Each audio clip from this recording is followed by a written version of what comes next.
Hey everybody, welcome into the back room. I'm Andy Ostroy, and I am so excited for today's guest, Ricki Lake. We'll chat with Ricki in just a moment, but first, thank you for tuning in. We appreciate you listening, and we'd love to hear your comments. So email us at backroomandy@gmail.com and or post on our social media, and we'll read some feedback next time. And if you like the podcast, please rate and review and follow or subscribe, and you'll be notified every time we post a new episode. So, Ricki Lake is an American actress, television host, and producer whose career has spanned more than 3 decades.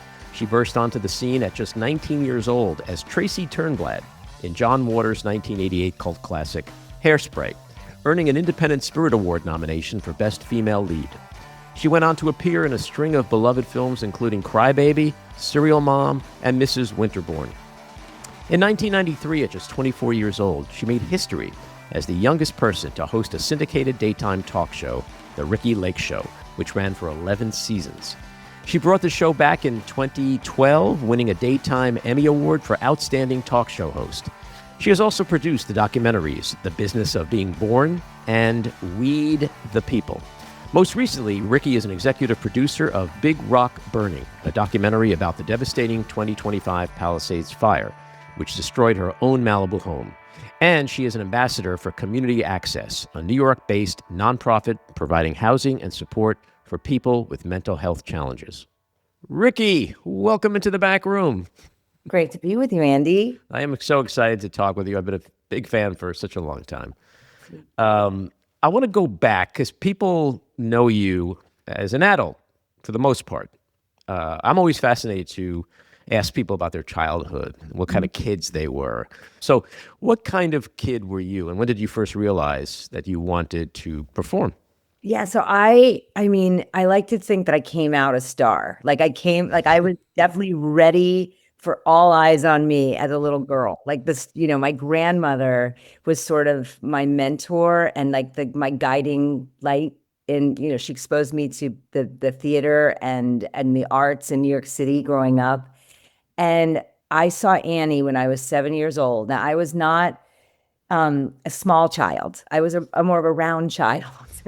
And I went and saw that show when I was a little girl with my grandma Sylvia and my sister. And I remember where I was sitting in the audience. Grandma Sylvia.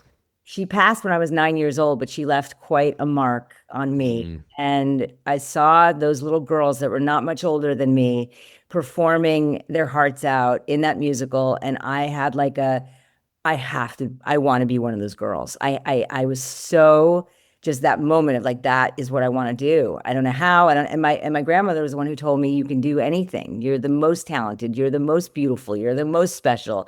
And I wasn't any of those things, but she put in me like a belief in myself, I guess. Mm-hmm. Died awesome. of cancer when she was 58 years old and I was not. And, I didn't have a great maternal mom. I did not have the supportive mom that I wish I had. I look at friends and see the relationships they have with their parents, and I did not have that. But I was very popular, but I wasn't the most liked. I wasn't the most likely to succeed I just was like in with the crowd. I didn't have any enemies. I was well liked. And, I was on the track team because my best friend was. Like, I wasn't the fastest. I threw the shot put in 9th grade.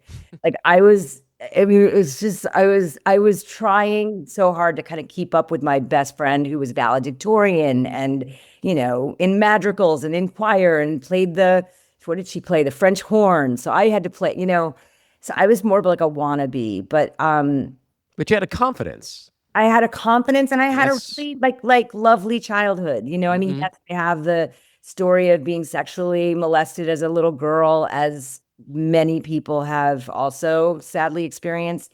That ended up being a gift for me, believe it or not. That's what caused me to be heavy set and gain a lot of weight through childhood. I was a very heavy adolescent. And that's what got me the role in Hairspray. So like my whole career was launched because of my size. And my size, I wouldn't have been that size had I not had that experience when I was a little girl that caused me to turn to food. So it's, it's a wild ride that I have. I don't come from money or nepotism or any sort of handout in this business.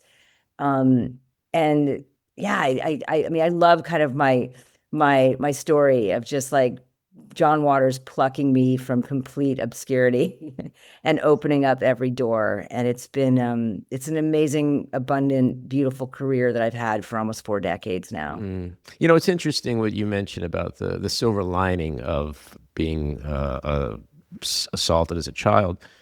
I believe that life is like a chain, and it's just a series of links. And some links are amazing, and some links are horrible.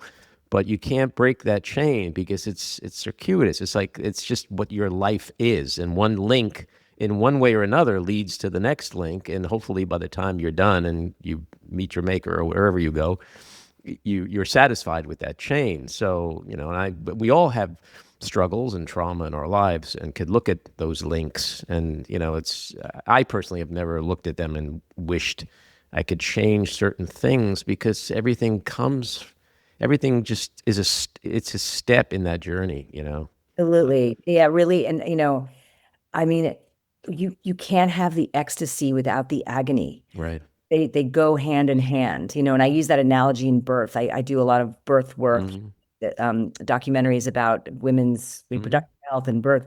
And that's one of the lines in the film. It's like, you can't, when you have a natural birth, when you have that experience of being connected in that experience, you're not numbed from it. You're not saved from it by the Western medicine. You are in it and you push through. And it's like, you go to this euphoric state. I mean, I can speak for myself. I had this natural home birth not far from where Adrian lived and worked, right next door. It's so crazy that we have that connection, because I look back, that was my home for many years. I loved that area. But anyway, I had my birth there, and it's like, yeah, it was painful and it was pushing me to the limit. And then you go to this place of just pure euphoria, that oxytocin rush that I got to have. And anyway, I went off on a tangent, but yeah, no, I hear what you're saying. And it's like all of these chapters I've had, whether it was witnessing 9/11 there, I was living, and that, changed the trajectory of my entire life, my relationship, my partnership at that time, my job. I walked away from that job. I walked away from New York City, and I started anew. And had I not experienced that, I don't think any of those changes would have happened. Yeah, it's so funny you say that because I met Adrian a week after 9/11. And 9/11, for a lot of people, made them reassess their lives, right? What am I doing with my life? Like, I could be gone in a moment, in a flash.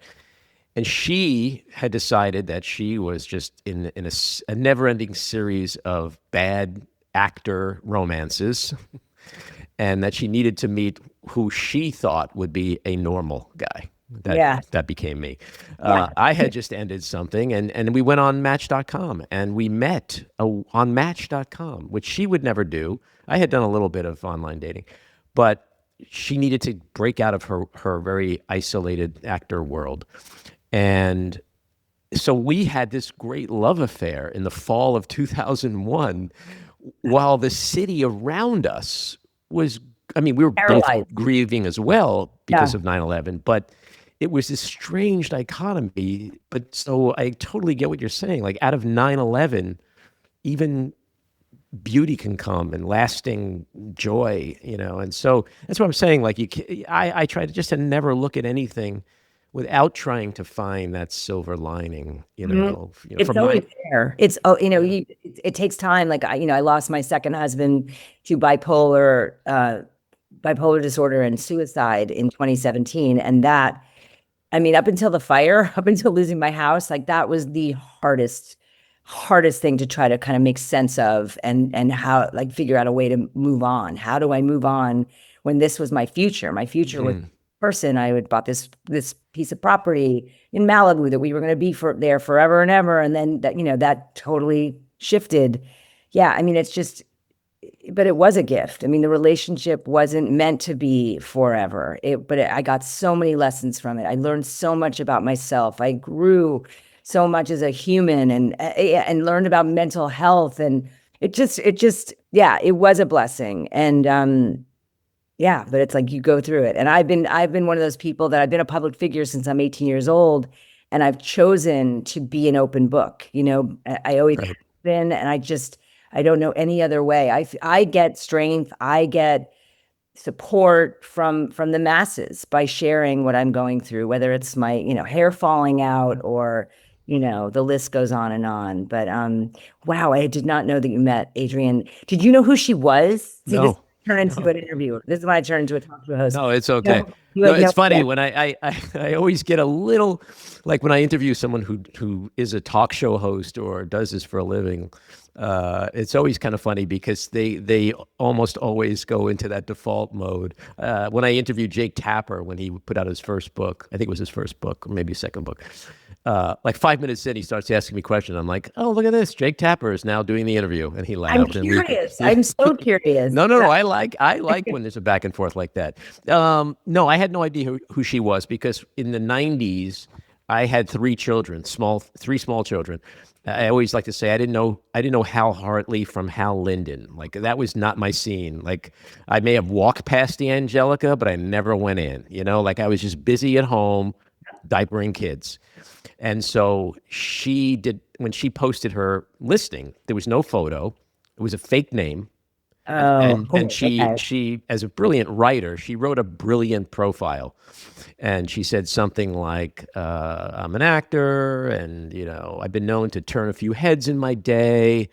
And it was very low key, but enough to make me go, wow, she seems really interesting. And and then it turned out, she had made up her name. She lied about a couple other things because she was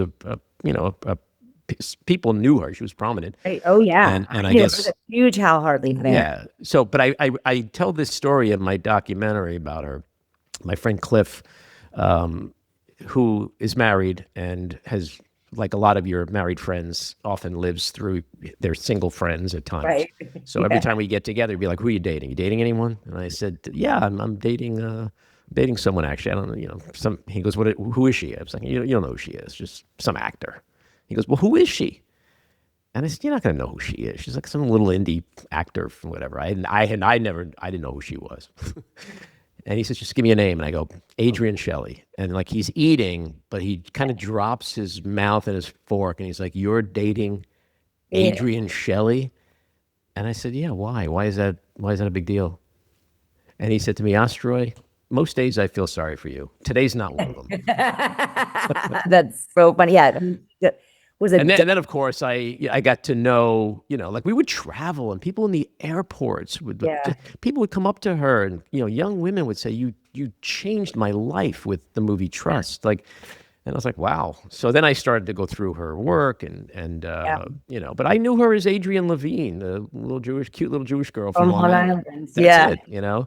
Wow. And I was happy about that because I know a lot of celebrities. I've been in situations where, you could date somebody perhaps, and like I feel like it was the way it was supposed to be with Adrienne, where I didn't know who she was. I knew her as a person. I didn't Yeah. know her for the work she did, and so I wasn't enamored or impressed. There was nothing like that. It was just she was cute as hell. She was the funniest woman I ever met.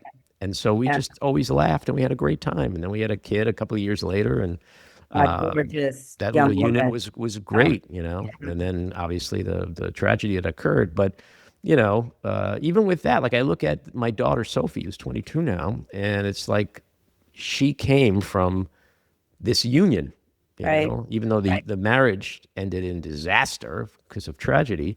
So I have always, I think I was going to say before, I think it's if your default is glass half full versus glass half empty, you can get to that space.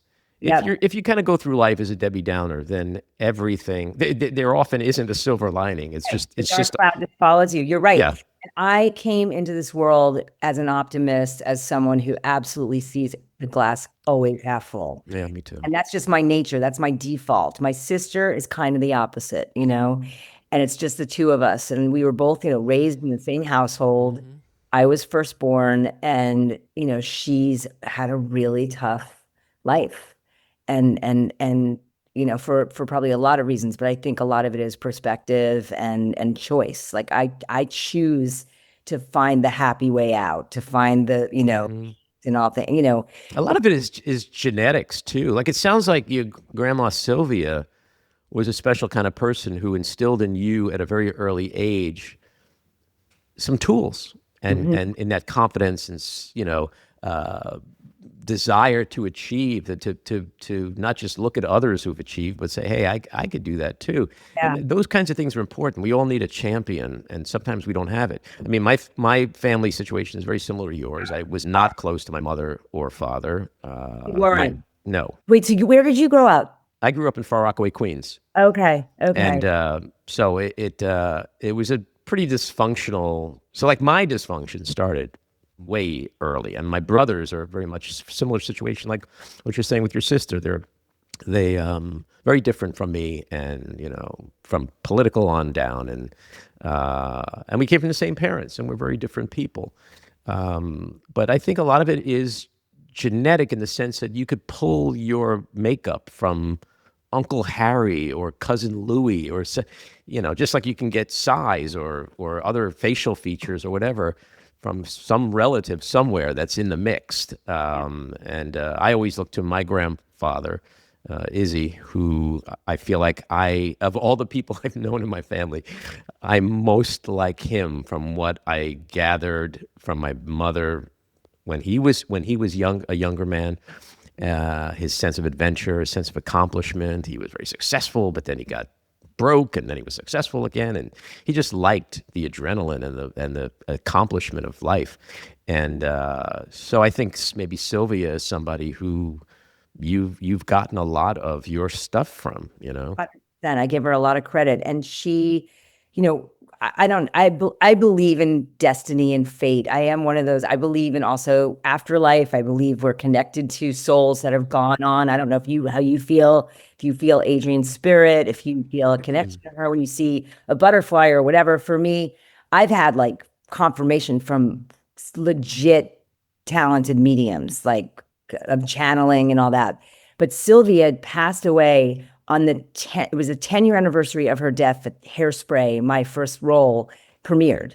So literally on the 10-year anniversary of her death was my grand sort of opening to the world as an actress, And I like to believe that that's connected, that she somehow is involved or aware or, cheering me on in some other form. No one can prove to me otherwise. So I choose all that, It's funny. Do you remember John Edwards? Of course. Okay. Of course. I know him. Yeah. Yeah. My show. Yeah, I know him a little bit too. When his show was like at its peak popularity, at night, like Adrian and I would get into bed, she'd read a book, I'd watch John Edwards. And I'd be like, well, look at this guy. Like, look what he's doing. He's talking to dead people.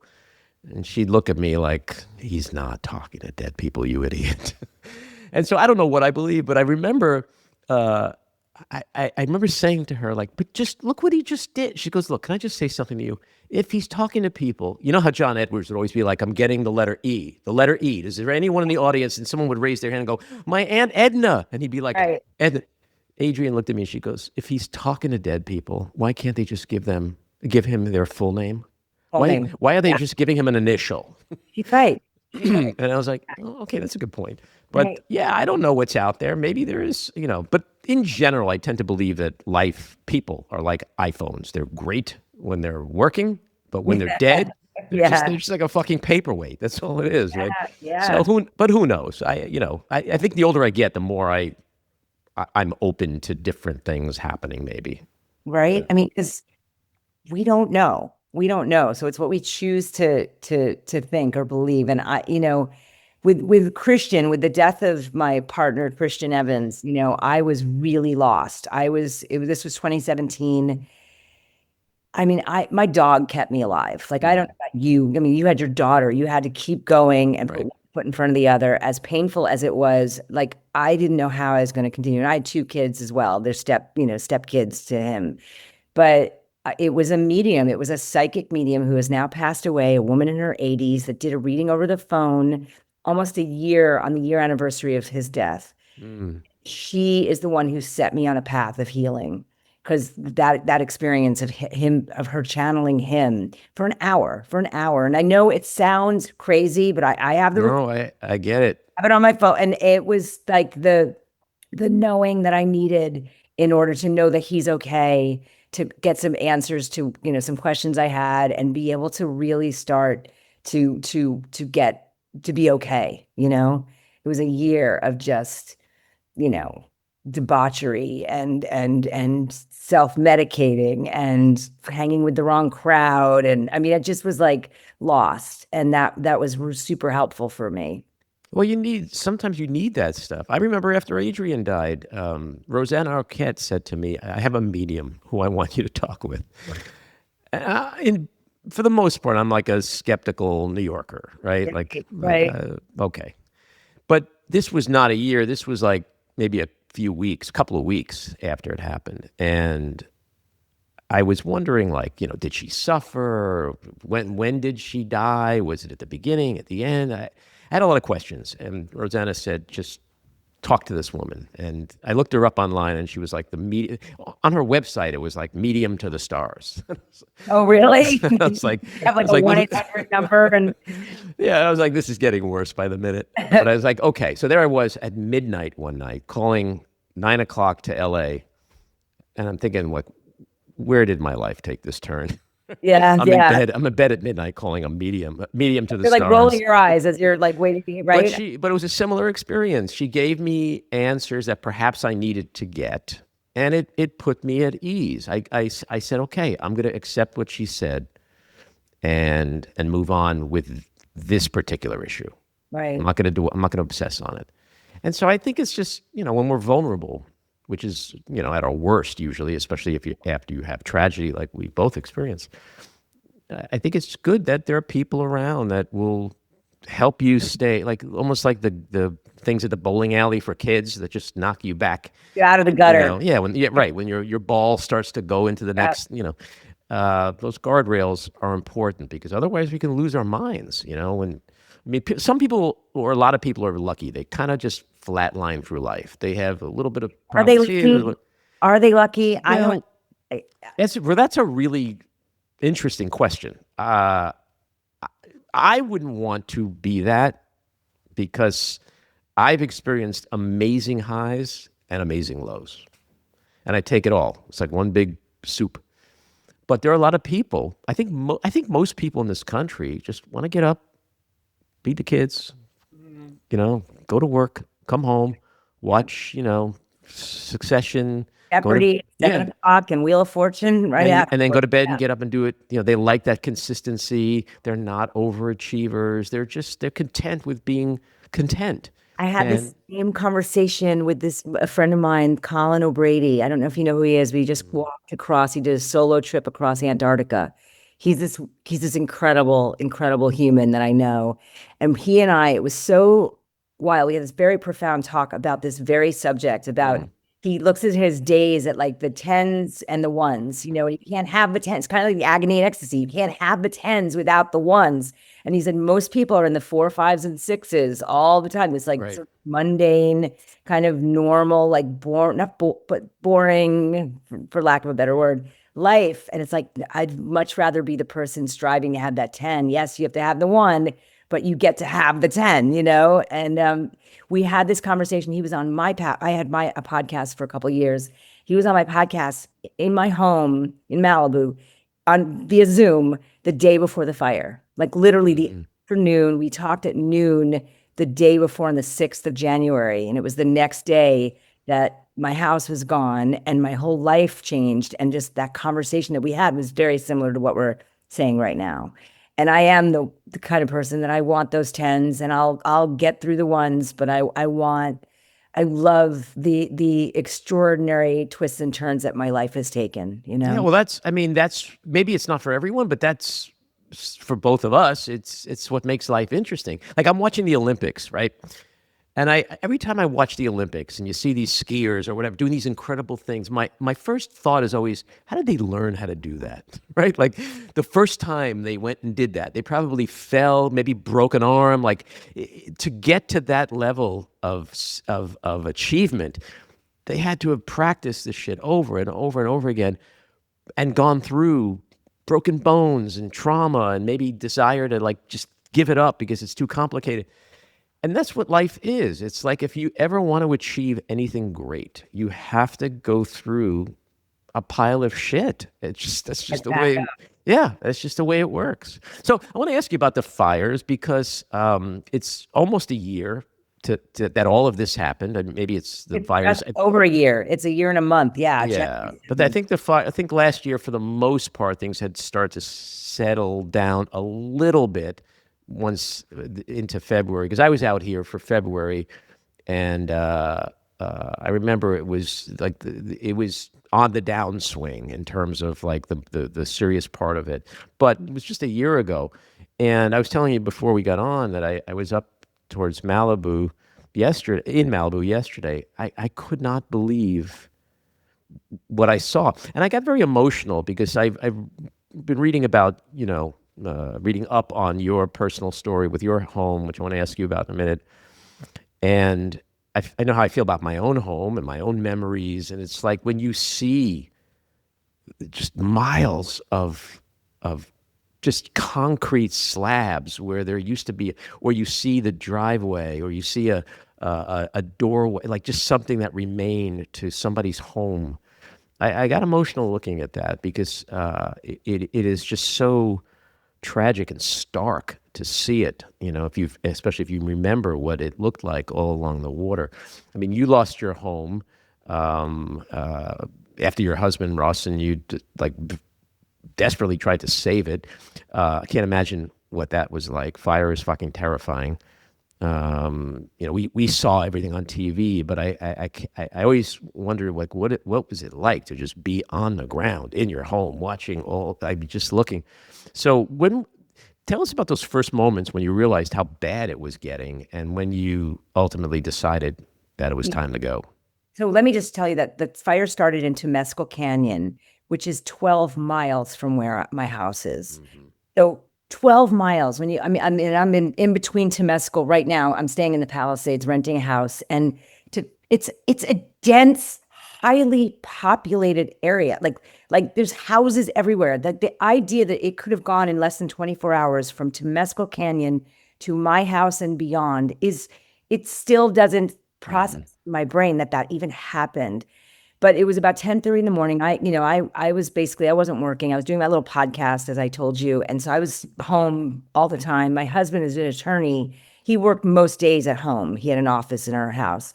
So I saw the smoke and I saw the alert, and we had just had another fire scare 3 weeks prior, a different fire called the Franklin Fire, it consumed Pepperdine University, mm-hmm. Just a few miles up from us. Just like 2 miles up. And so that fire, I was at the Taylor Swift concert. I was at the very last night of the Eras tour in Vancouver on that fire in December. It was December 8th, I think. And my friend was staying in my house with my dog. So I had to get my neighbor to go because she wasn't answering her phone. This is at midnight, 1 a.m. when they were all evacuated. And so I, had to get my neighbor to go pound on my door to get her awake, to get out, I made her get my crypto wallet. I made her get, just a few pieces of jewelry, get out. And she got out, but that was just 3 weeks before. So we had a system in place. We had a fire defense system, which was like a motor that you used your pool water with fire hoses that you spread out along your property. And basically you use it to fight off the embers that come from the wind, So we were trained to use this thing. We had deployed it once. I had it deployed when I was away in Vancouver. I had my firefighter friend come and do that. So we knew kind of the drill on that morning. It's like, do we deploy it? Do we deploy it? Yes, we did. And so we were planning to stay. Like the whole plan was to just, if the fire comes through in that rare event, it basically takes about a half an hour to go over your house kind of thing. You go in your house during that half hour, and then you come out and basically put everything out, spot fires, And we were planning to stay. We had a friend that named Kirby Kotler who came and helped us during the day. And it just was probably around 3 or 4 o'clock that the winds, it just got to a different level. I mean, it was like tornadoes that were like going like one way, then the other way. I mean, it was so out of control. And as it got dark, and I remember I had taken my neighbor's dog, I had their dog, I had another neighbor's dog in my house. And, we were trying to get gas for the equipment to keep it, because it runs on like I have an electric car. So we were trying to siphon gas. I mean, it was so chaotic and crazy. And then it was about 7:30 at night that we decided we're not staying. Like, there's no way we could stay. And both my neighbor and I came to the same conclusion. We were separated, and I had her dog. And the reason I'm having this flashback is I'm telling this story and I'm not telling it very well. I'm sort of all over the place. She and I and her husband, we all had dinner just on Saturday night. And it was the first time we're rehashing what had happened from her perspective and our perspective. And it was about 7:30 at night that we just switched gears and said, we got to get out of here. Like this is, and the fire department, she had gone down to PCH and at Duke's, we lived above Duke's. And they were like, what are you doing here? We're leaving. Like, the firefighters were out of there. They didn't even go to our street ever. 3 days, they never went up our street. And it was in that moment about 7 at night. It was pitch black and the winds were crazy. And the sprinklers were deployed on my roof and the fire retardant was deployed. And I just was like staring in my closet. I'm like, what do I take? Like, what do I take here? I was like kind of frozen. And I laugh at it now, but I grabbed 4 different pairs of jeans in the exact same wash. Why did I need 4? Like I had one carry. You can never have enough jeans. Like, it's my what motto. was I thinking? I didn't take photo albums. I didn't take my Hairspray memorabilia. I didn't like the list of things that I should have taken. I'm still kicking myself over. I still, it pains me that I didn't know what to do in that moment. But we left. Like, in the end, my husband followed me out in his car. He has terrible eyesight, especially at night. So I was super freaked out about him driving, but he followed me slowly, and we went over the ridge. We went to Ojai. Instead of going down to PCH, we went on the ridge.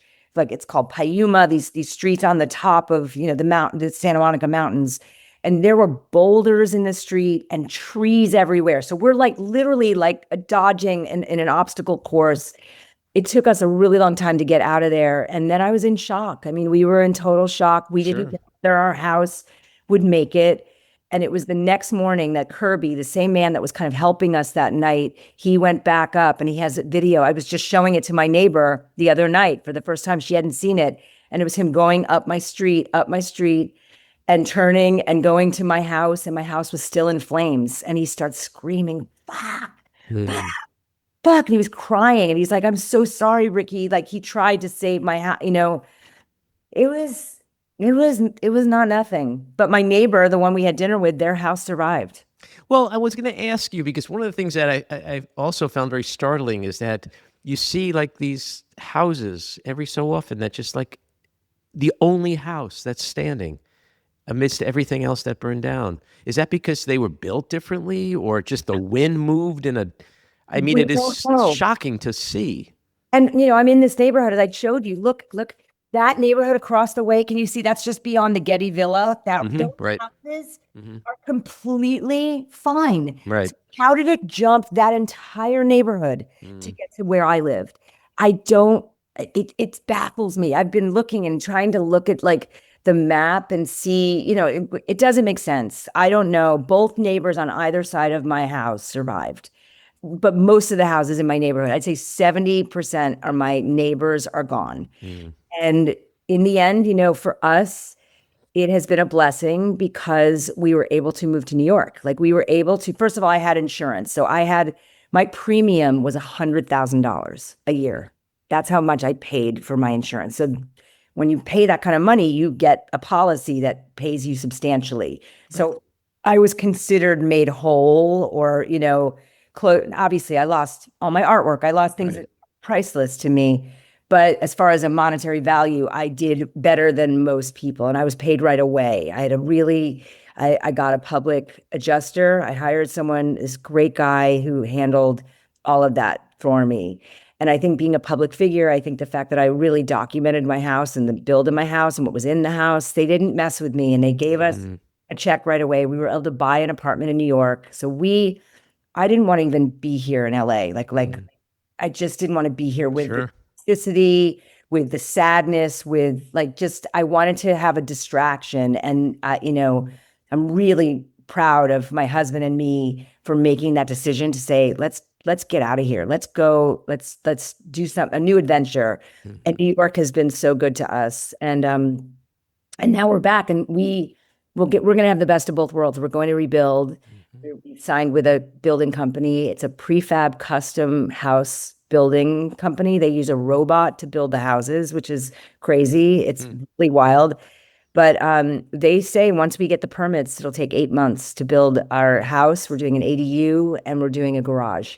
So we're going to have a beautiful, it's going to be great. And our gardens, that's the other thing. Our garden, I had a very special garden, and almost all of it survived.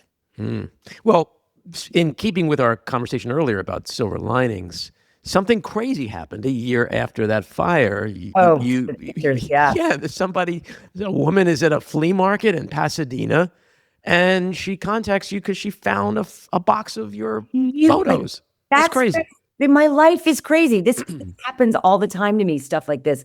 And so I had dozens and dozens of, home, all videos and stuff of my kids, because my kids are born pre-iCloud and iPhones. They're born in 97 and 01.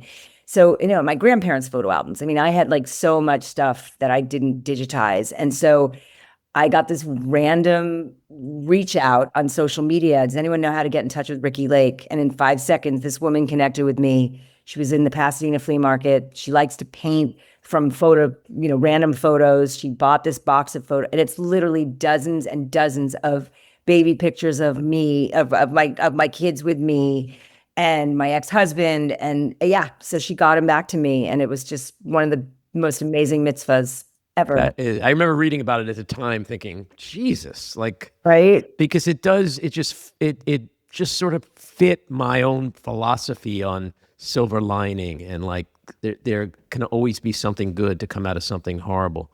Let's talk about your work for a bit. You mentioned Hairspray before.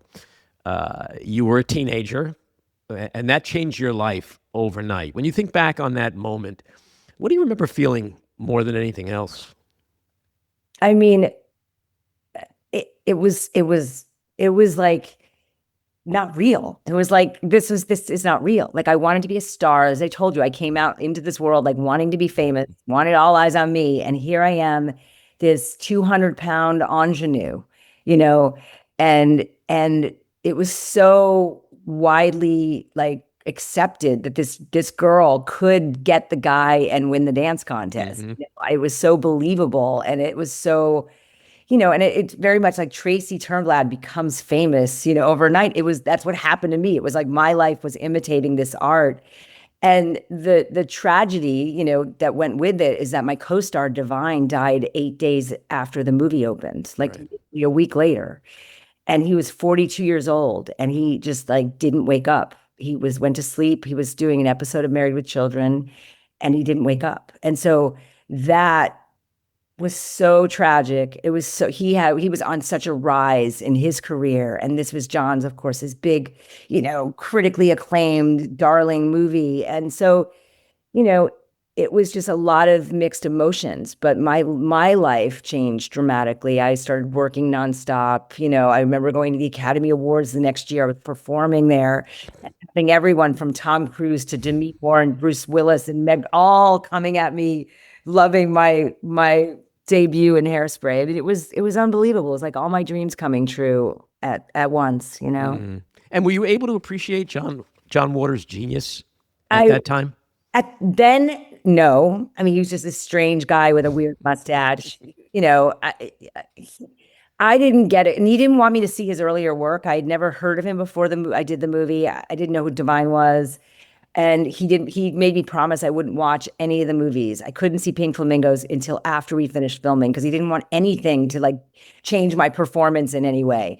But I soon learned, not only what a brilliant he's just a brilliant human. Like, I mean, there's no one like him. There's no No. one like him. And he will only do the work that he creates in his own mind. He writes it all long form.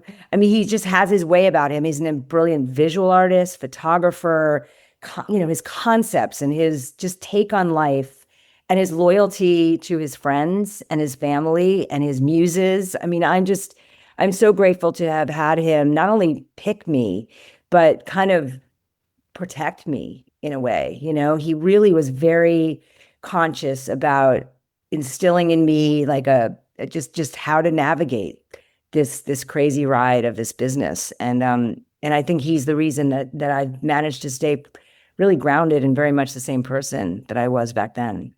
So your sense of identity kind of changed, or that kid who popped out of the womb who wanted to be a star and now became a star as a teenager, did rather than perhaps change your identity, did it cement it for you? I mean, I definitely felt like, damn, I'm a manifester. Like, wow, I got the power.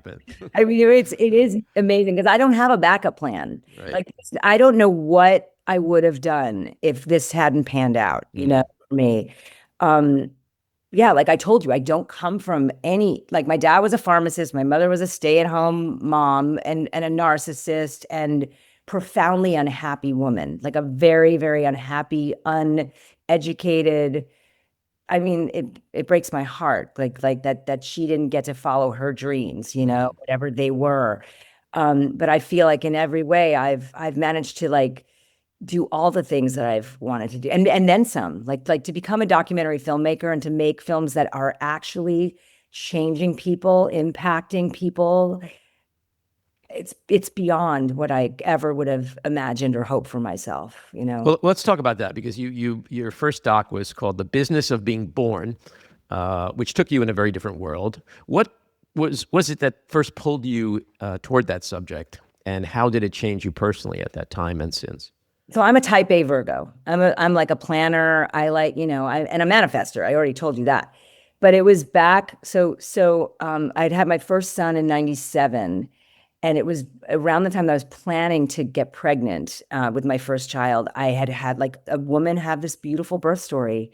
And she was like, I saw her like the next day after she gave birth, she had this perfect baby in her arms. She was home and she told me about a birth center at St. Luke's Roosevelt, which is no longer St. Luke's Roosevelt. Like all the hospitals, St. Vincent's is gone. Like the city is so different. Right. I basically heard her great birth story with midwives. And I was like, I want that. Like I'll have what she's having.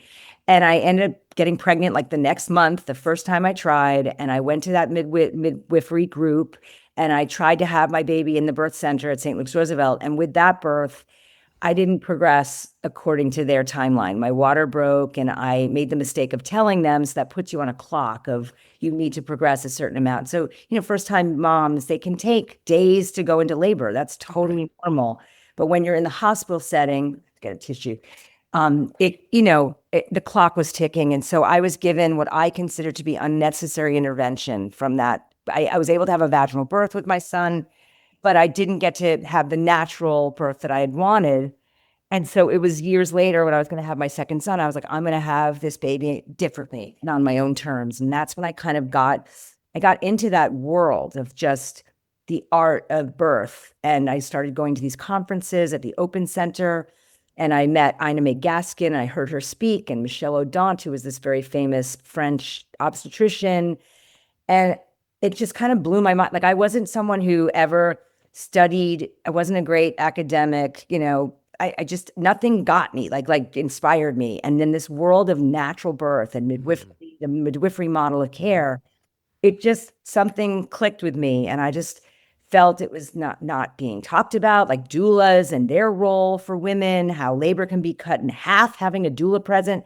Anyway, so I got a bug up my ass. And it was in the combination of me getting to have this birth experience of a home birth, water birth in my apartment, but then also 9/11 happening. And that was, like you said, in that moment, you have this epiphany of like, wait, is this what my life is? Like, this is my legacy. I'm going to die here. And this is, I just had that moment of being on the roof of my building at 302 West 12th Street and watching the towers fall and like all of it right in front of me. And I said, if I live through this, I want to do something that's more impactful than my talk show. My talk show was impactful in a lot of ways, but I wanted to do something that was more personal to me. Like, what do I care about? Where can I make a difference? Where, and that was the world I wanted to explore, was, midwives, and how, like, the sacrifices that they make for, and how women are profoundly changed when they can birth on their own, when they can, really witness their own power, that stays with you well beyond motherhood, Yeah. So that was that's the origin story of that film. But that film I consider to be my life's work. Like that, by far, it's the thing I'm most proud of what I've done in my career. So that's the thing about docs, is that they become part of you, because it's often about either something that happened to you or a subject that you're very passionate about. You also produced, I'm sorry, go ahead. No, I was just going to say, it was a calling. It was beyond, like, I funded it. Was $450,000 that I had to put up all the money. And my partner, Abby Epstein, my director, brilliant director, we did this, and it was like, I had to do this. I didn't know it was going to land. I didn't know it was going to have this 20-year, it's been 20 something years, and it's still the seminal film that people watch when they're having a baby. It's incredible. I never anticipated that. I just needed to do it. And for you, I would imagine you needed to tell this story, right? Oh, yeah. Yeah. Well, mine started as a book. And then after a while, I was like, why am I writing a book? She was a filmmaker. I'm going to make a movie. And I had no experience. I produced one film prior to that, which she wrote. But it was a calling. That's a great way to explain it. Like, and I have enough confidence for 100 people. So I was like, I will go do it. I will go do this. And somehow was able to walk into HBO and sit down with the two co-presidents of the doc division. And Sheila and Evans then? Was Sheila? No, it was Nancy and Lisa. Yeah. And they were like, we're in. Yeah. Had you seen the killer? Had you gone and had that? For the film, I did. Yeah. No, I know when you went to sell it, like, had you gone to had you shot that footage of? No. In fact, when I met with them, I said, this is something I'm considering doing. I said, but I know that, true crime is a big deal in cable these days. And I want you to know that I may decide not to do that. So if you buy into this, you got to know that it may not come with that. And they were like, we get it. And then I decided to do it. They were great to work with. HBO was amazing. Yeah, HBO passed on my documentary. They all passed. None of them wanted to be a part of it. And we did end up selling it, but we sold it for less than it cost to make. We never broke even. It wasn't about that, but it would have been nice. The other films that I've made, it would have been nice to have had something to help us make these, because they're so hard to make. They are hard to make, but it is such an important medium and growing in popularity. Unfortunately, there's a tendency these days to largely be limited to true crime and celebrity biopics. Right. It is a calling. It's just the best way to describe it. And you also exec produced Weed the People, about medical marijuana. And so clearly docs are now part of your DNA. Are you working on any others now, or do you plan to? I am not working on any right now. Like, I feel like embarrassed, but I don't want to be embarrassed. Right now, I consider myself to be a lady of leisure. And I think I told you that when I saw you at the restaurant. Like, there is nothing wrong with that. My motto for the last 25 years has been, work is highly overrated. I'm just in a place of, like, contentment. Yeah. Like, I think if something came at me, an idea or an opportunity, I am open. Like, which it will. Because that's the way it works. It comes in cycles. But I'm not hungry to, like, stay relevant. I'm very proud of, like, the different areas I've been able to achieve. I won the Emmy for my talk show work. My documentaries have made their mark. My, John Waters days, like, I've done really cute roles and acting things I'm proud of. Yeah, I'm kind of wanting, especially, I'm having to rebuild my house. I'm like definitely busy. But you've also been through a lot of shit. And so having had that kind of career, you've been successful on many fronts.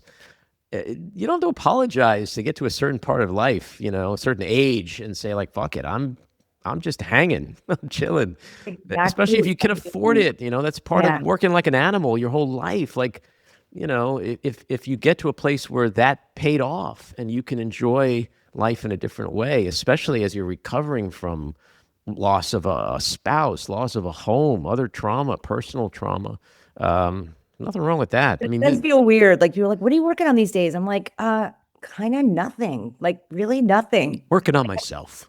I'm working, and I'm not even working on that. I like where I'm at. I'm feeling really good. I feel really good in my body. Like, because I was on this health kick when I was living in Malibu. I was intermittent fasting, keto, hiking every day, Pilates 4 days a week. I was like slamming. And, now I live in New York and I go out to dinner at 8 o'clock at night at Cook Shop. And, I have these decadent, amazing meals and I'm not hiking. There's no mountains to climb in New York City, but I've managed to kind of keep my body like feeling good and strong and healthy. And I'm really happy. Like I'm really in a happy, joyful place despite the world. I mean, it's like there's like my little bubble and then there's the world that just feels like, we are collapsing on ourselves every day. And that's, I know you cover a lot of that in what you do with your podcast. I'm focusing on joy and play and gratitude. Like I wake up every day just like so grateful for another day of general peace, Yeah. and quiet, Which is a lot today. Like if you can wake up and just feel some joy, given what we're all dealing with out there politically,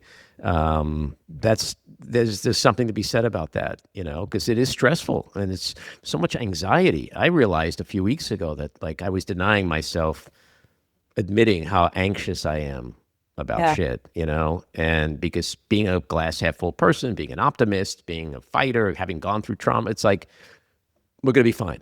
And I woke up one day and I was like, I'm really feeling like shit today over this because it's never ending. It doesn't stop. From the minute you get up to the minute you go to sleep. I'm supposed to go to Mexico, not until October, but I'm already like wanting to cancel it because El Mencho. It's so scary. Like, great name, by the way, for a drug trafficker. I know, right? He's a drug trafficker, Perfect, but he's a mensch. He's a mensch. He's an El Mensch. He's an El Mensch. Awful. Even better. People are trapped on vacation. I know, it's crazy. In their hotel rooms. I would be panicking.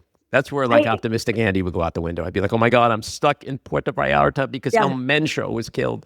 I'm the worst in a crisis, just so you know. During a fire, though, remarkably, I was pretty calm. I even documented a bunch of the experience, which I shared on social media. But in like 9/11, I was a lunatic. I was screaming my head off in front of my 4-year-old. I did not keep it together. And I'm not the person you want. I think you're allowed under those circumstances. Let's talk about your show, the Ricki Lake Show, which I loved. I was obsessed with talk shows back then. What do you think you did differently from all the other hosts that allowed you to connect so deeply with your audiences? We were the voice of a younger generation. And it was a conscious decision on the part of Garth Anseer, who was the creator of my show. He was kind of, he was Brandon Tartikoff's like protege, if you remember. Like NBC, sure. Yeah. NBC. So he worked under him and he was kind of this like idiot savant genius programmer, and so he was at the time, this is in the early 90s, like 92 is when I did the pilot, 92. And then he looked at talk shows, Oprah, Phil Donahue, Sally Jesse, they all skewed over the age of 50. That was their bread and butter. And so he was like, well, maybe I should just look into getting a younger host and bring in a younger, to get that younger audience. So I was literally cast into the role of young talk show host. I did the pilot when I was 23 and it got picked up and it was syndicated. So it's different than like a network show. It's syndicated. So it's all different in all different cities. Most of the time periods were called early fringe, which is like after school, before dinner time. So that sweet spot was really 5 o'clock hour.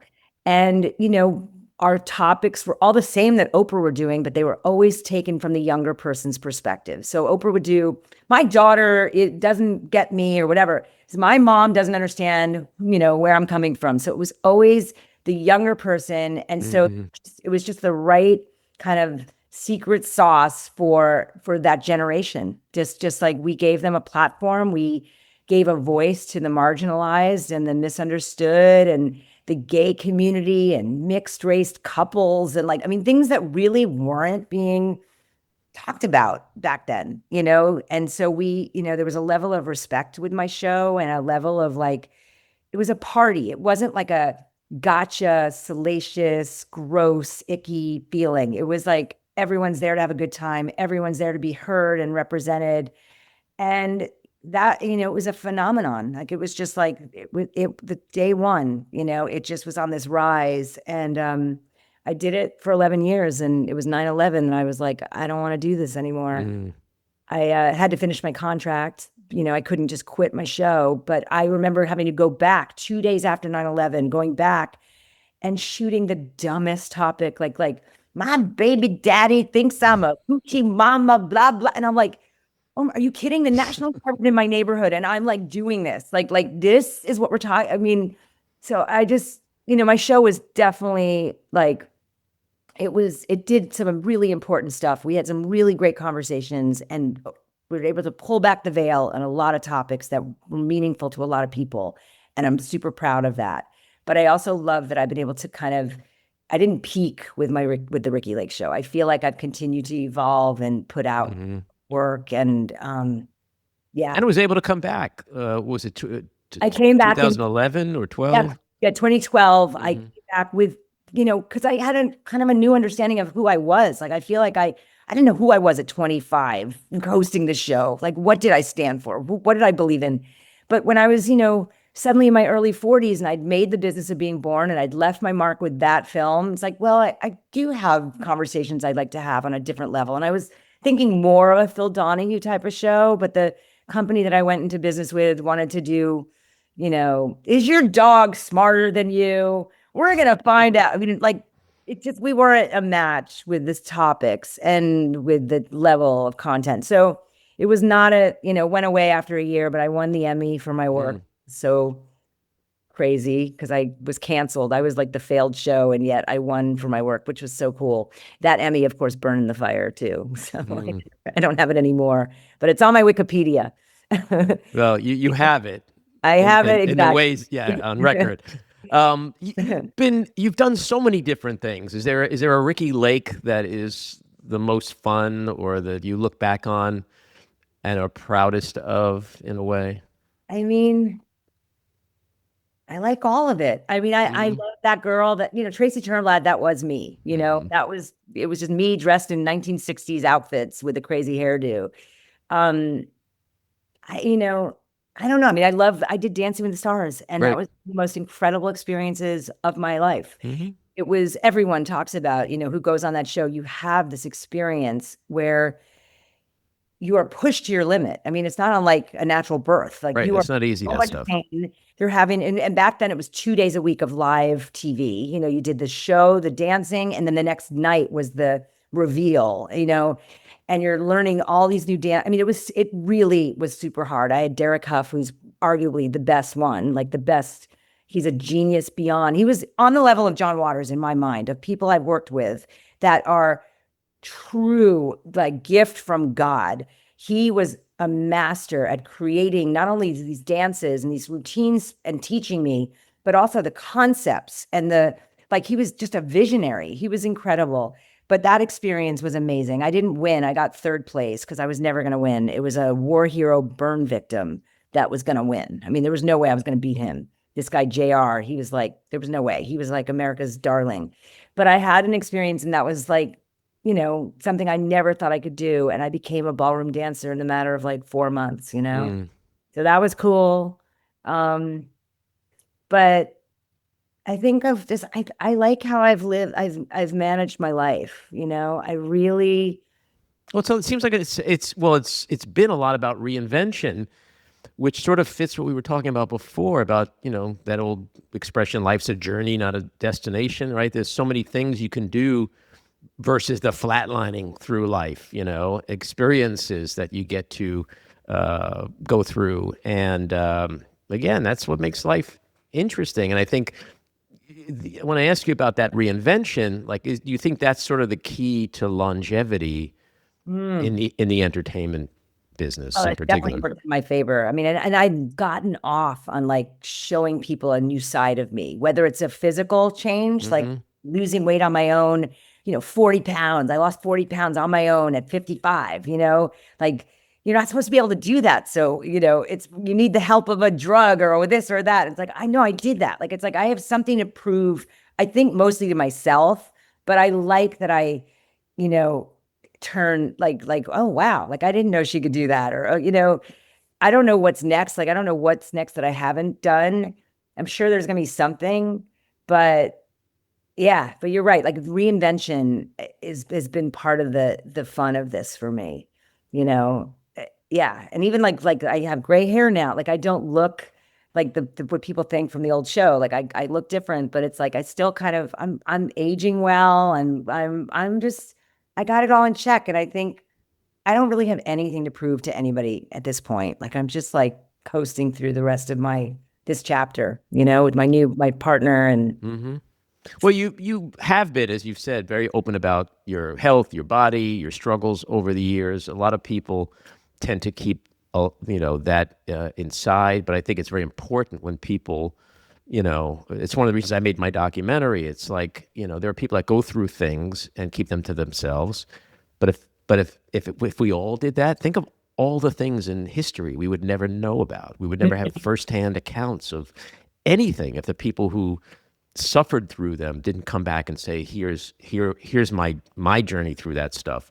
And so was there ever any part of that public process for you, be it the weight loss, the cosmetic surgery, all the things that you've been public about, in an effort to help people understand those things, not just about yourself, but how that shit works in general?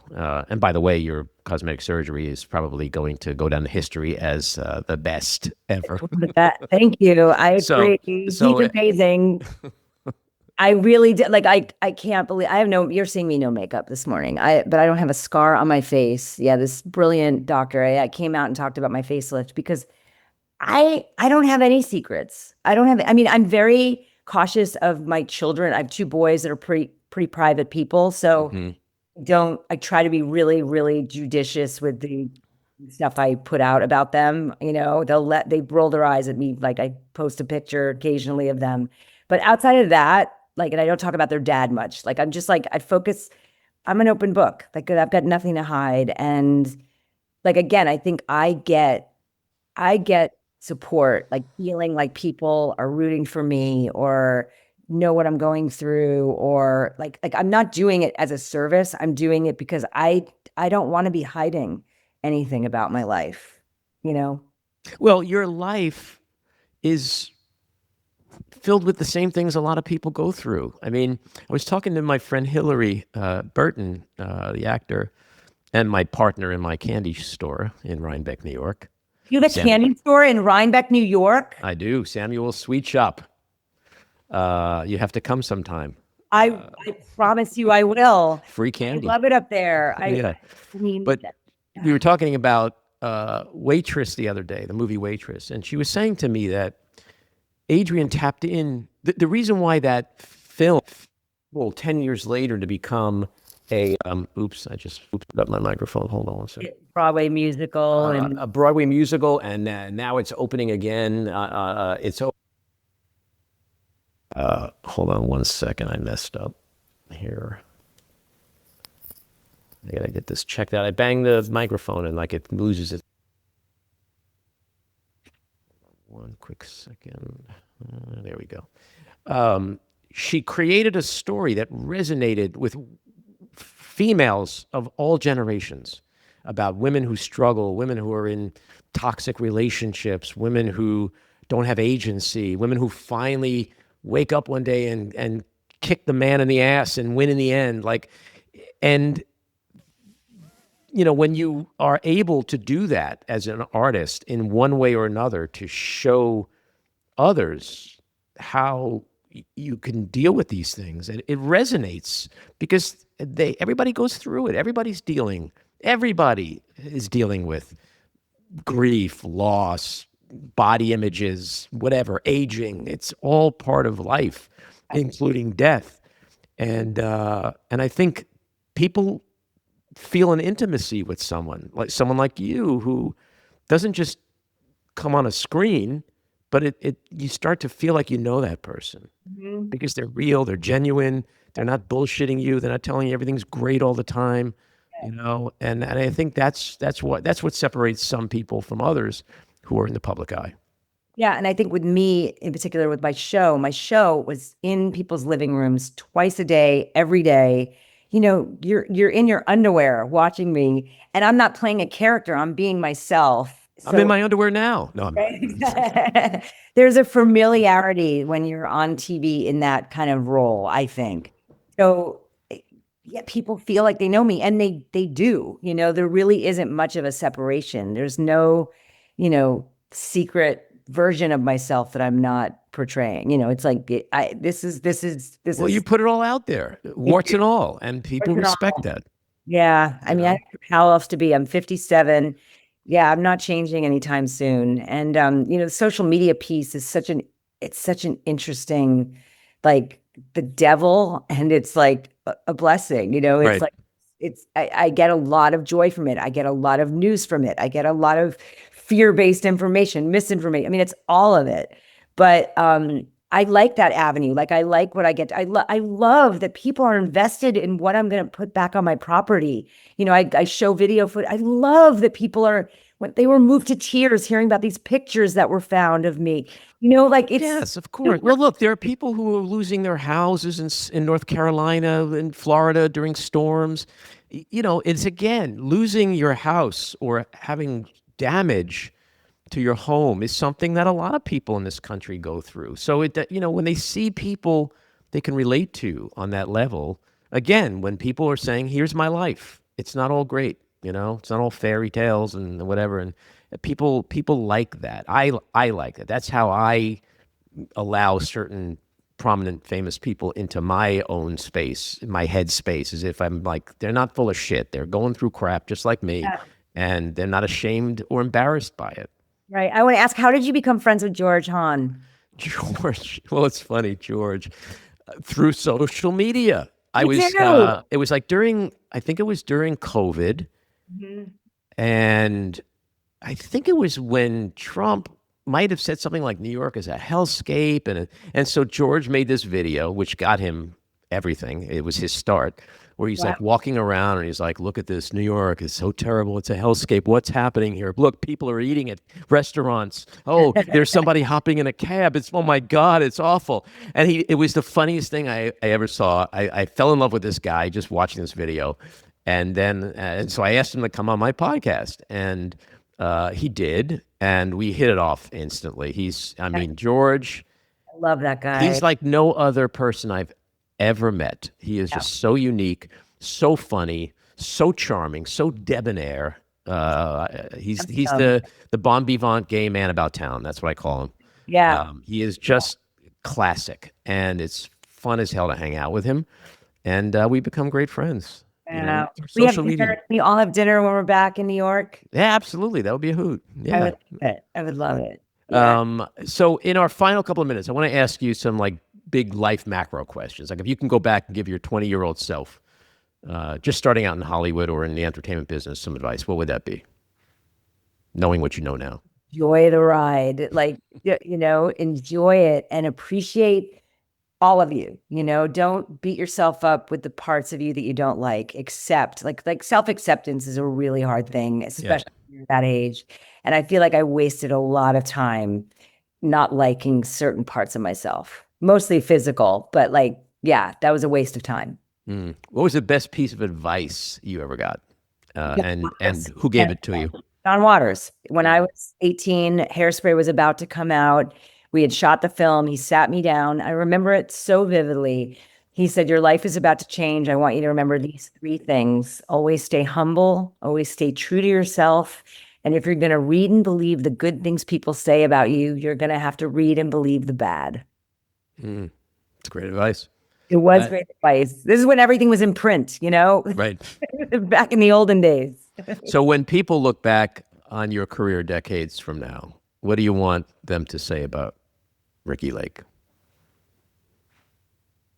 That I was a good time, that I was, I mean, I'm hoping like when I pass away that people say I lived, I truly lived.